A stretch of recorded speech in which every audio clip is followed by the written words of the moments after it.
Negative attitude అన్నమాట. నీకు ఎందుకు ఇలా వచ్చింది?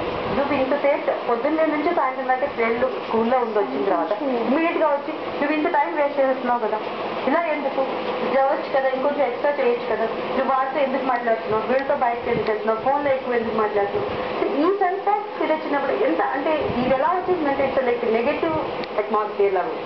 దాని మీద మీకు పాజిటివ్ అవుట్లుక్, పేరెంట్స్ కనుక పాజిటివ్ అవుట్లుక్ ఉంటే సడన్గా అది ఇంట్లో అట్మాస్ఫియర్ కూడా ఎంకరేజింగ్గా ఉంటుంది. So how you should talk అన్నది పాజిటివ్గా మాట్లాడండి, ఎంకరేజింగ్గా మాట్లాడండి, అప్రిషియేట్ చేయండి. వాళ్ళు చేసిన చిన్న చిన్న విషయాలను కూడా అప్రిషియేట్ మెచ్చుకోండి. అంతేగాని ఎందుకు చేసావు, ఉదాహరణకి 80 మార్క్స్ వచ్చాయి, 80 మార్క్స్ మాట తక్కువ కాదు, కానీ మన వాళ్ళకంటే 80 ఎందుకు వచ్చాయి, అది కాకుండా 80 వచ్చాయా వెరీ గుడ్, ఒక పని చేయవద్దు, నెక్స్ట్ టైం ఇంకొంచెం ఎక్కువ తెచ్చుకో. అంటే సాధారణంగా ఈ ప్రాబ్లం నేను ఎందుకు మార్క్స్ రిలేటెడ్ అంటానంటే ప్రస్తుతం జరుగుతుందంతా కూడా మార్క్స్ కోసమని ర్యాంక్స్ కోసం అని. మిగతా ఇంటరాక్షన్ అసలు వచ్చే క్వశ్చనే లేదు.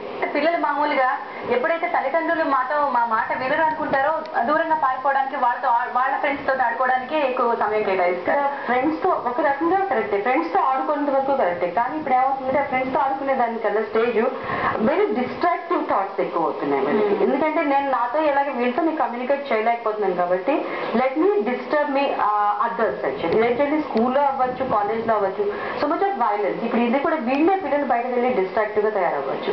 సో అందుకని ఎప్పుడైతే పేరెంట్స్ తో కనుక వాళ్ళ ఐడియాస్ కానీ థాట్స్ కానీ షేర్ చేసుకున్నారో ముందు వాళ్ళ మైండ్ లో ఉన్న బర్డెన్ తీరిపోతుంది.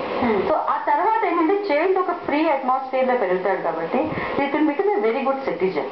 Okay, so communication is the key, plays a key role.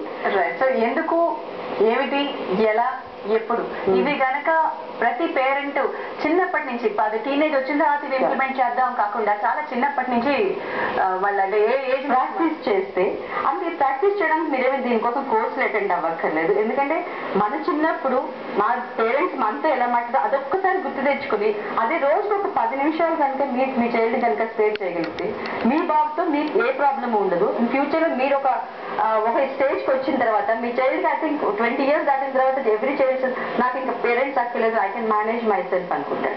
అప్పుడు మీరు మీ పిల్లాన్ని కావాలనుకున్నా కూడా మీ దగ్గరికి రాకపోవచ్చు. సో ఈ ఏజ్ ని, చైల్డ్హుడ్ ని, అడాలసెన్స్ ని పేరెంట్స్ కనుక ప్రాపర్ గా ట్రీట్ చేయగలిగితే వాళ్ళకి ఇవ్వాల్సినంత టైం రోజంతా అక్కర్లేదు, ఒక 10 నిమిషాలు కనుక వాళ్ళకి ఇవ్వగలిగితే సో వాళ్ళిద్దరి మధ్యలో కమ్యూనికేషన్ గ్యాప్ చాలా మటుకు తగ్గడానికి అవకాశం ఉంటుంది. సాధారణంగా జ్యోతిరాజ గారు పిల్లలు మా మాట వినట్లేదు, ఎదురు చెప్తున్నారు, నేను ఏం చెప్పినా సరే, నేను ఎంత ప్రయత్నించి దగ్గరకు వచ్చి మాట్లాడదాం అనుకున్నా ఎదురు వస్తుంది అని కంప్లైంట్స్ చాలా మంది పేరెంట్స్ ఇస్తూ ఉంటారు.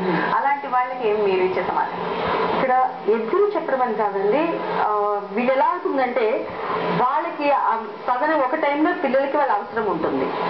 అంటే వాళ్ళు ఎలా అంటే బయట నుంచి వస్తారు, ఓకే, ఆ టైంలో వాళ్ళ పిల్లలకి అవసరం ఉంటుంది, పేరెంట్స్ తో మాట్లాడాలనుకుంటారు. వీళ్ళు అప్పుడు చెప్పినప్పుడు ఏం చేస్తారంటే ఇప్పుడు కాదు నాకు టైం లేదు, నేను తర్వాత వింటాను అంటారు. ఎప్పుడైతే చేయలేమనుకుంటే నేను చెప్పినప్పుడు నాకు చాలా ఇంపార్టెంట్ ప్రాబ్లం, అది మేబీ చిన్న ప్రాబ్లం అయి ఉండొచ్చు కానీ చైల్డ్కి ఇంపార్టెంట్ ప్రాబ్లం, ఆ టైంలో అది సాల్వ్ చేయకుండా నేను ఎప్పుడో చేస్తానన్నప్పుడు పేరెంట్స్ ఒకలాంటి వస్తుంది. నేను చెప్పినప్పుడు నా పేరెంట్స్ విన్నప్పుడు, నా పేరెంట్స్ చెప్పినప్పుడు నేను ఎందుకు వినాలి? ఇట్స్ లైక్ ఇద్దరు రైవల్రీ టైప్ అనమాట. సో ఈసారి డెఫినెట్ గా అమ్మ చెప్పినప్పుడు నేను విన్నాను, సో నాన్న చెప్పారు కదా, నాన్న చేయమని చెప్పారు కాబట్టి నేను చేయను. ఇది కూడా దీనికి కారణం మళ్ళీ పేరెంట్స్ అని అంటాను నేను. ఎందుకంటే మీరు వినాల్సినప్పుడు వినకుండా వాళ్ళకి అవసరం లేని చోట మీరు చెప్తాను నేను రా నువ్వు చెప్పు అన్నప్పుడు వాళ్ళు చెయ్యరు. సో కంపల్సరీగా ఏంటంటే మీ పిల్లలు మీతో చెప్పాలని షేర్ చేసుకోవాలని అనుకున్నప్పుడు అది మీరు ఎంత ఇంపార్టెంట్ పనిలో ఉన్నా సరే కొద్దిగా కన్విన్సింగ్ గా, నాన్న ఇప్పుడు నేను బిజీగా ఉన్నాను సో కొంచెం ఆగి చేస్తాను అన్నప్పుడు పేరెంట్ ఓకే నన్ను అర్థం చేస్తున్నారు కాబట్టి I wait for it. So understanding is the most important aspect. ఇంకొక ప్రాబ్లం ఏమొస్తుందంటే ఇక్కడ సడన్ గా వీళ్ళు పేరెంట్స్ మాట్లాడేటప్పుడు మా వాడంటే నా మాట తప్పించి అందరి మాట వింటారు. ఇది చాలా ఎక్కువగా వినే కామన్ ప్రాబ్లం ఏంటంటే నా మాట వినండి అందుకే మీరు చెప్పండి అంట. ఇక్కడ ఏంటంటే అగైన్ పేరెంట్స్ లో కూడా మదర్ ఫాదర్ తీసుకున్నప్పుడు కొన్ని విషయాలు మదర్ చెప్తే పిల్లలకి బాగుంటుంది, కొన్ని ఏంటంటే ఫాదర్ చెప్పినప్పుడు బాగుంటుంది. కానీ వీళ్ళు ఏమంటే మదర్ రోల్ కూడా ఒకసారి ఫాదర్ ప్లే చేసి ఫాదర్ రోల్ మదర్ ప్లే చేసినప్పుడు రోల్ రివర్సల్ అంటాం మనం. అలాంటప్పుడు పిల్లలకి కన్ఫ్యూజన్ అనమాట, ఇప్పుడు నేను ఎవరి మాట వినాలి. సో ఇప్పుడు ఏమవుతుందంటే ఓకే వీళ్ళిద్దరూ కాదు నాకు థర్డ్ పర్సన్ చెప్తే అప్పుడు ఏమవుతుంది ఓకే మా మమ్మీ డాడీ చెప్పింది ఎందుకంటే వాళ్ళిద్దరికి మధ్యన అండర్స్టాండింగ్ లేదు. So you're giving a signal to the child that మీ ఇద్దరి మధ్యన communication gap. Then they listen to the third person. ఈ ప్రాబ్లం ఏంటంటే ఓకే మదర్ ఏంటి they should define the roles. Okay మీకు రిలేటెడ్ గా స్టడీకి సంబంధించినవి కానీ మిగతా సంబంధించినవి నీ ఫ్రెండ్స్ సంబంధించినవి నువ్వు నాతో డిస్కస్ చేయి. సపోజ్ ఇంకా అబౌవ్ దట్ ఇంకేదైనా ప్రాబ్లమ్స్ ఉన్నాయి అనుకో అది నువ్వు మీ ఫాదర్తో డిస్కస్ చేయాలి. ఒకసారి పిల్లాడి కింద హింట్ ఇవ్వగలిగితే వాళ్ళు పిల్లాడు బయట వాళ్ళ దగ్గరికి వెళ్ళి షేర్ చేసుకోవాల్సిన అవసరం అయితే ఉండదు. సో డెఫినెట్ గా వాళ్ళ పేరెంట్స్ తోనే మాట్లాడడానికి అవకాశం వస్తుంది. సాధారణంగా ప్రాబ్లం ఏమవుతుందంటే మిగతా రోజుల్లో మాకు టైం లేదు అంటారు. ఈ టైం లేదన్నది వర్కింగ్ లేడీస్ దగ్గరే కాదండి, హౌస్ వైఫ్ గ్రూప్ దగ్గర కూడా ఉంది.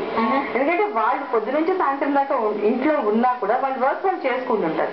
స్టిల్ చైల్డ్ స్కూల్ నుంచి కానీ కాలేజ్ నుంచి రాగానే వచ్చినప్పుడు మీరు కొద్దిగా ఆ స్మైల్ తో కనుక వాళ్ళు మీరు వెల్కమ్ చేయలేదు అనుకోండి, స్మైల్ తో వెల్కమ్ చేయకపోతే డెఫినెట్ గా వాళ్ళు ఏంటంటే చైల్డ్ కి అదే ఇంటికి వచ్చే గానీ నాకు ఒక సీరియస్ అట్మాస్ఫియర్ ఉంటుంది అని ఎప్పుడు అనిపించిందో డెఫినెట్ గా దే వోంట్ ఓపెన్ అప్. అది కూడా ఇప్పుడు జరుగుతుంది అదే కదా. ఇంకా రాగానే వాళ్ళు బిజీగా ఉండి ఏదో ఏమవుతుందో తెలియదు, ఎవరి మీద ఉన్న కోపం పిల్లల మీద చూపిస్తుంటారు సాధారణంగా. ఇది కూడా కమ్యూనికేషన్ దానికి ఒక గ్యాప్ అంటాం. ఓకే సాధారణంగా వర్బల్ నాన్ వెర్బల్ క్యూస్ అంటాం మనం. ఇవి నాన్ వెర్బల్ క్యూస్. ఎందుకంటే నా మూమెంట్ రాగానే మీరు ఒక సీరియస్ ఫేస్ తో ఉన్నారు, ఎక్స్ప్రెషన్స్ అన్ని ఈరోజు ఇంట్లో ఏదో అయింది అనగానే చైల్డ్ కి డెఫినెట్ గా కమ్యూనికేషన్ స్టాపే కదా.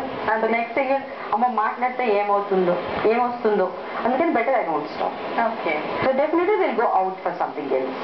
సో ఇలా బయటికి ఇంకొక షోల్డర్ కావాలి లేకపోతే చెప్పుకోవడానికి నాకు ఇంకో మనిషి కావాలి అనుకున్నప్పుడే ప్రేమలో పడడం, టీనేజ్ వివాహాలకు దారి తీయడం ఇలాంటివన్నీ ఇంకో ఉంటాయి. కాబట్టి డెఫినెట్ గా తెలిసే ప్రాబ్లం ఉంది. ఇంకా ఏంటంటే నవ్ డేస్ ప్రీ అడాలసెన్స్ అన్న ఇంకా మనం 13 years టీన్స్ లోకి వచ్చాక టీనేజ్ అన్నాం. ఇప్పుడు అది wrong concept. Actually 10 years child 11 years నుంచి కూడా వీకెన్ ఇవన్నీ చూడొచ్చు. 6th class child getting into love affair actually cases which we are treating. ఇప్పుడు ప్రెసెంట్ నా దగ్గర ఉన్నదంటే కొంతమంది ఇలా కూడా ఉన్నారు 11 years కూడా ఏంటో తెలియదు, లవ్ అంటే ఏం తెలియదు, అఫెక్షన్ అంటే ఏం తెలియదు. దీనికి కారణం ఏంటంటే పేరెంట్స్ తో నేను మాట్లాడినప్పుడు నాకు తెలిసింది ఏంటంటే మదర్ ఎక్కువ మాట్లాడదు. ఆవిడకి ఏంటంటే ఎక్కువ ఆవిడ పిల్లలు రాగానే అన్ని అరేంజ్ చేసేస్తుంది, టేబుల్ మీద పెడుతుంది, చేస్తుంది, కావాల్సిన వెళ్తుంది, స్కూల్కి వెళ్తారు, ఫీజు కడతారు, అంతా బాగుంది. కానీ ఏంటంటే this really a gap between the child and mother. Father business బిజీగా ఉంటారు, సో ఆయనకి క్వశ్చన్ ఏం లేదు. ఈ గ్యాప్ వల్ల ఎవరైతే బాగా మాట్లాడుతున్నారో ఇట్స్ క్లాస్ రూమ్ కాదు, out Zydus, it's actually out Zydus. ఎప్పుడైతే వాళ్ళు బాగా మాట్లాడుతున్నారో ఓకే నాకు ఇంట్లో వీళ్ళు మాట్లాడట్లేదు కాబట్టి వాళ్ళు అంటే వాళ్ళకి నేనంటే చాలా ప్రేమ కాబట్టి ఇమీడియట్ గా 6th class child getting in to relationship. అది రియల్ గా చూస్తే పాపం చూస్తే బాధ అనిపిస్తుంది. దీనికంతటి కారణం కూడా అగైన్ మీరు పేరెంట్సే కదా. మీరు ఓన్లీ మీ డ్యూటీ వంట చేసి పెట్టడము వాళ్ళకి కావాల్సినవి పెట్టడం కాకుండా మాట్లాడండి, ఫ్రీగా మాట్లాడండి, కొంచెం సేపు మాట్లాడండి.